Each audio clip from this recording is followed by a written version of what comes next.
The poem I will be reciting today is The Road Not Taken by Robert Frost. Robert Frost was born in San Francisco and moved to New England after his father's death. Most of his poems are based on his move back to New England and his interactions with the locals and the area itself. He graduated high school as a co-valedictorian and started his poetry career when the New York Independent accepted his poem for $15. He later continued his academic career at Harvard and Dartmouth while also publishing poems. After all of this, he moved to England but continued to write poems about New England and his life there with the locals and everyone else. Robert Frost's poetry styles are usually described as realistic, conversational, rural, and introspective. Robert Frost is also well known for using metaphors in his poetry. The most popular themes among Frost's poetry include nature, humanity, everyday life, and life's struggles. In the poem, The Road Not Taken, we see examples of all of these themes. The narrator is faced with a decision and ends up looking back on it and wondering if he should have made the other choice. The Road Not Taken by Robert Frost. Two roads diverged in a yellow wood, and sorry I could not travel both and be one traveler. Long I stood and looked down one as far as I could to where it bent in the undergrowth. Then took the other, as just as fair and having perhaps the better claim, because it was grassy and wanted wear. Though as for that, the passing there had warned them really about the same.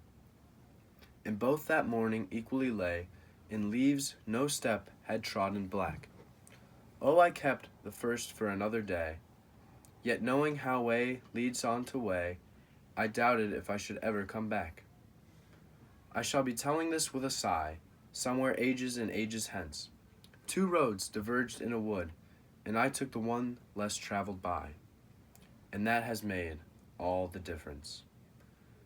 This poem was later revealed to be written to a friend as a joke.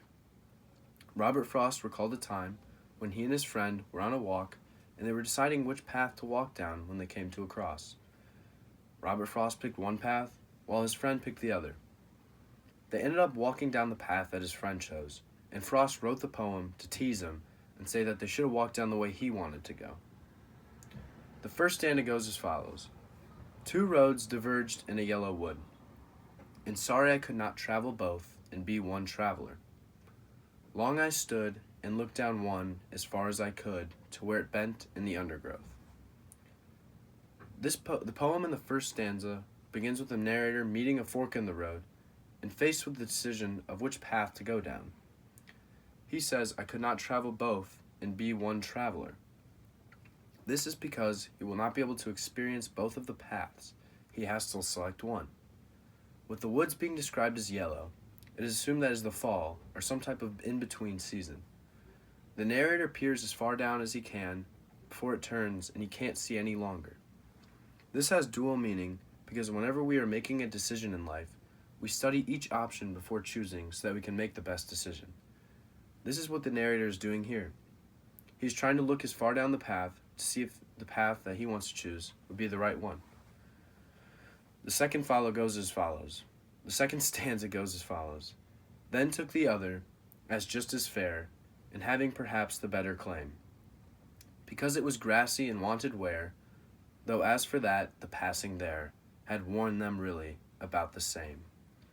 In the second stanza, the narrator ends up choosing the path because it is less traveled. It is described as having perhaps the better claim because it was grassy and wanted wear. There is more grass on this path, showing that it has been last traveled and trampled on.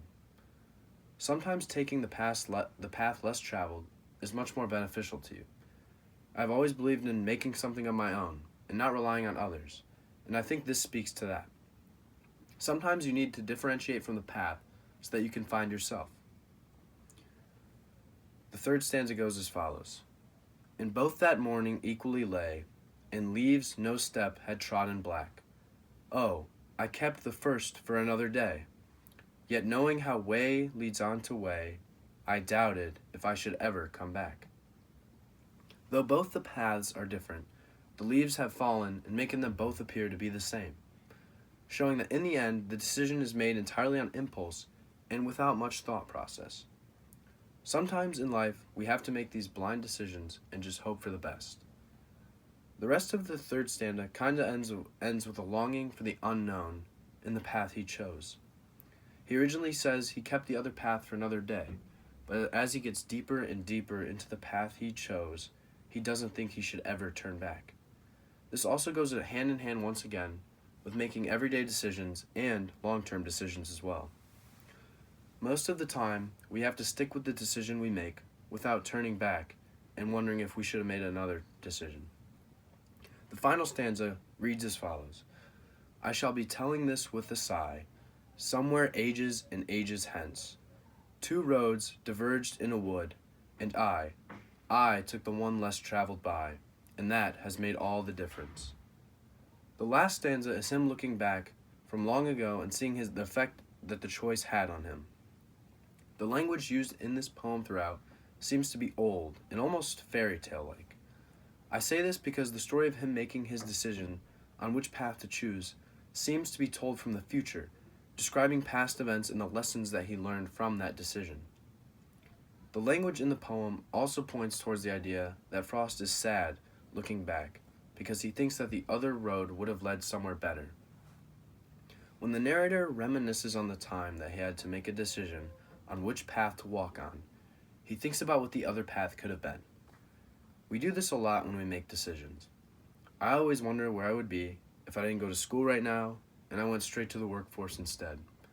All the time I wonder what could have been if I made different decisions or treated someone differently. When making decisions, we're always saying no to something else. And in this poem, the narrator looks back and wonders what would have happened if he chose the other path. I believe that it is good to look back at our decisions so that we can make better ones in the future. But I don't believe in looking back on decisions we've made and just getting angry or upset with what we've done, because that only hurts.